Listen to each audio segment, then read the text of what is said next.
Il y a ensuite le voisin du Nord, le Maroc, qui a des visées sur la Mauritanie. Le Maroc était devenu indépendant en 1956. Or, c'est l'une des figures les plus prestigieuses du nationalisme marocain qui va ouvrir la boîte de Pandore. Alal El Fassi, puisque c'est de lui qu'il s'agit, lance le slogan selon lequel la Mauritanie appartiendrait au Maroc.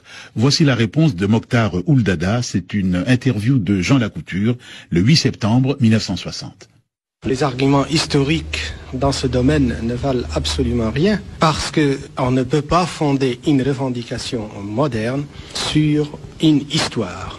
Que diraient les Français si les Allemands ou les Espagnols, se référant à une époque donnée de l'histoire, disaient que Charlemagne ou Charles Quint ont tué ceci ou cela? Mais le fondement même de l'argumentation marocaine est faux. L'empire chérifien n'a jamais compris la Mauritanie. Que la prière fut faite au nom du sultan à Tombouctou, je ne nie pas cette vérité historique, mais en ce qui concerne la Mauritanie, la prière au nom du sultan n'a jamais été faite ni à Ouadane, ni à Chenguiti, ni à Attar, ni à Tidjikja, ni à Tichit, ni même à Walata, qui sont des anciens Ksour mauritaniens qui étaient à l'époque déjà habités et qui constituaient des villes. Par conséquent, l'argument historique serait plutôt valable pour la Mauritanie, puisque personne de ceux qui se sont intéressés à l'histoire africaine n'ignore l'épopée almoravide.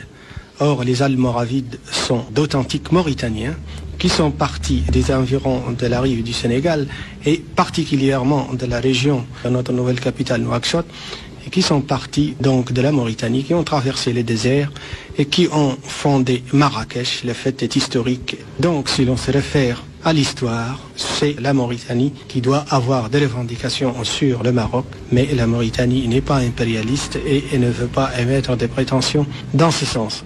Et l'argument linguistique n'a absolument non plus aucune valeur. Moi, je vous parle en français. Je peux dire à la rigueur que je suis de culture française. Je ne suis pas français pour autant. Les Belges parlent français, les Suisses romands parlent français. Pourtant, les Suisses sont Suisses, les Belges sont Belges. Et encore plus, les Américains qui parlent l'anglais sont autre chose que des Anglais. Et pour prendre des exemples arabes, pourquoi cet argument qui serait valable uniquement à l'encontre de la Mauritanie ne l'aurait pas été à l'encontre de l'Algérie, de la Tunisie, ou de la République arabe unie, ou de l'Irak? Tous les pays arabes parlent la même langue, appartiennent à une même civilisation et très souvent à une même ethnie, mais chaque État arabe garde jalousement son indépendance. Certes, nous avons une culture arabe qui fait notre fierté et notre réputation dans tout l'Orient arabe, mais encore une fois, cet Orient arabe a tout le temps connu les gens de Chenguit, différents des gens de Marrakech. Et quand vous allez à la Mecque, quand vous allez à Médine, si vous demandez où sont les gens de Chenguit, on vous montrera des Mauritaniens. On ne vous montrera jamais des Marocains. Et quand vous demandez des Marocains, vous demandez des Marrakchi, on vous montre jamais des Mauritaniens.